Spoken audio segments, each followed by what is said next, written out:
Démêlons un peu cet enchevêtrement de structures pour comprendre ce qui nous attend.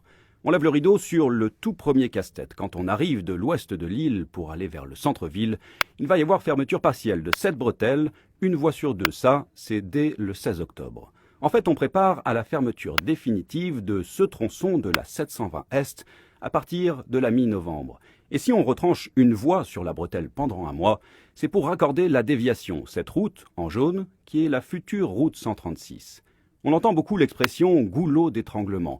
Regardez, effectivement, ce n'est pas large. On craint qu'il y ait souvent des bouchons jusque loin dans l'ouest, jusqu'à l'échangeur d'Orval. Et après le goulot d'étranglement, le trafic revient sur la 720. On a déjà préparé le terrain. On a une autre perspective sur cette carte. On voit la nouvelle route 136 qui va remplacer la 720 Est quand tout sera fini. Et là aussi, il y aura des fermetures. Ce sera la fin de semaine, 12 à 15, d'ici le printemps. Pourquoi ? Vous allez comprendre le processus de démolition. Voici la route 136 qui sert de délestage pour pouvoir fermer et détruire la 720. Elle sera donc fermée, elle aussi, pour s'attaquer à l'extrémité sud de l'autoroute. Pour l'autre extrémité, ça se fait sans autre impact sur la circulation. Pareil pour la partie centrale. Mais il faudra d'autres fermetures pour détruire les chevêtres. Enfin, ce sera les piles et les 4 voies de la 136 pourront enfin voir le jour. Non, ça ne sera pas beau à voir en termes de circulation, on le concède du côté du consortium.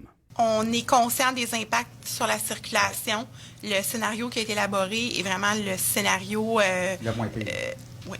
Il faut absolument que les usagers de la route changent leurs habitudes de déplacement et utilisent le transport collectif. Quant à la STM, elle marche main dans la main avec le consortium et avec Transport Québec. Et elle a prévu d'ajouter des trains aux heures de pointe, un train de plus sur la ligne verte. On a également acheté 25 bus supplémentaires cet automne qui vont permettre d'augmenter le trafic sur 13 lignes. On rappelle que cet immense chantier ne sera pas terminé avant 2020.